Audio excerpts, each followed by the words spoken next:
Gaueko 10:49 minutu pronostikoak hautsi dituzte Amianok eta Eskirozi eta Zubizarreta eta Arangureni Agoizko toki eder pilotalekuan 22 eta 18 irabazi diete binakako B-serie txapelketako final laurdenetako ligaxkako lehen jardunaldiko laugarren norgehiagokan gogora ezagun Iraitz Zubizarretak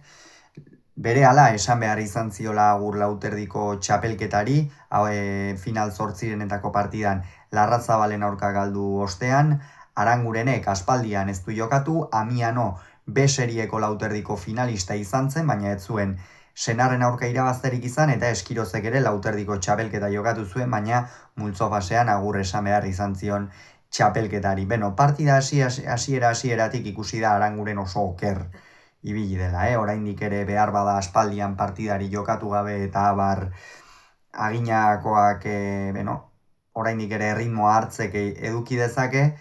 baina benetan hasieran gehiegi galdu du eta hori Eskiroz bezalako atzelari baten aurka normalean behintzat garesti ordaindu da. Josu Eskiroz berriz oso zuzen eta egoki ikusi dugu, debutari batentzat kasu honetan Amianoren kasua den bezala funtsezkoa da atzelariak laguntzea eta gaurkoan Eskirozek eta nik uste txapelketan zehar ere alaxe izango dela lagundu dio Amianori eta horren ondorioz partida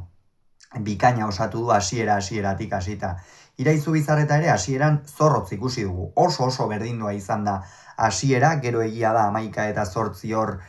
aurreratu direla apur bat Zubizarreta eta Arangurenek ere txakalaldi hori izan du hasiera, orokorrean partidan zehar izan du, baina hasieran hor izan du nabarmen bat, eta hor Amiano eta Eskiroz pare bat tantoz edo aurretik joan dira, eta, 12 eta 11 iritsi dira lehen etenaldira, baina Iraitz Zubizarreta ongi ikusten genuen jokatzeko, aurrean Amiano hori, efektoekin eta min eginez, eta Unai Amiano ere fin ikusi dugu naiz eta gauza batzuk oraindik hobetzeko badituen, esate baterako iruditzen zait, une batzuetan gehiegi tematu dela Iraitz Zubizarretarekin aurreko joko horretan sartzen, eta iruditzen zait Aranguren nola zegoen ikusita baita ere, apur bat gehiago zigortu behartzutela aginagako atzelaria hasiera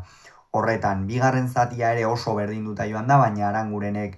pilota dezente galdu ditu atzeko kuadro horietan, Amianok ere asmatu du, eta 18 eta 16 iritsi dira, oraindik ere partida bazen, baina sentsazioa eman digu behintzat Aitor Aranguren oso goiz nekatu dela, eta partidaren une erabakigarrian horrek zigortu duela inolako zalantzari gabe. Eta horren ondorioz, azken zati horretan nekatuta ibili da,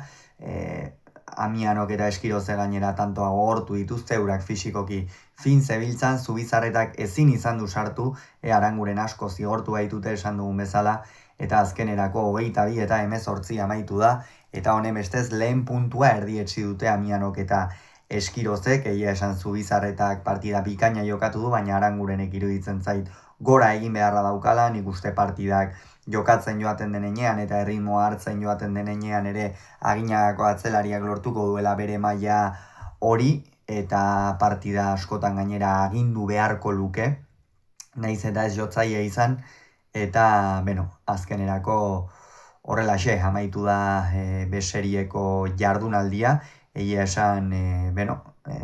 ez usteko dezente izan dira, aste honetan hain zuzen ere geure pronostikoek ez dute eraginkortasun handirik izan, pentsa, lau norgehiagoketatik lehenengoa ez genuen asmatu, bigarrena ere ez, lau norgehiagoketatik bakar bat ere ez dugu asmatu, halakoak gertatzen dira,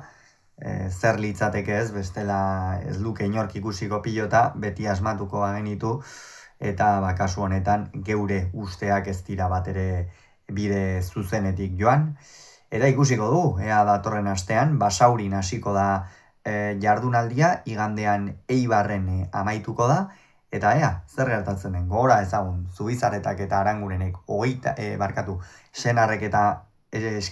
Amianok eta Eskirozek 22, Zubizarretak eta Arangurenek 18 Agoitzen.